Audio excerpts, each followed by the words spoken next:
Hey, Jonathan. Hi. Hi.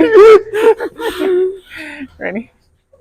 Jonathan, I see you're doing a brake inspection.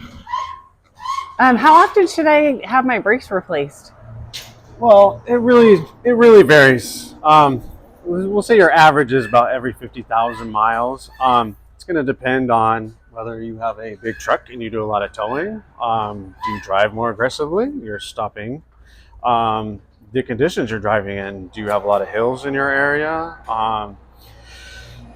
It can come down to, do you live near the ocean? Are your rotors getting constantly rusty? And I mean, that's going to take off more brake pad material. Good point. So, how often should I have my brakes checked? Oh, every 6 months. So your normal inspection that you would come here for, you would have your brakes inspected, um, and then we're going to make sure your brake system is operating properly too. I mean, that's going to only lengthen the time that you're going to need to not have to do brakes by doing brake flushes, making sure everything's operating properly. So, it's not just a matter of replacing pads and rotors?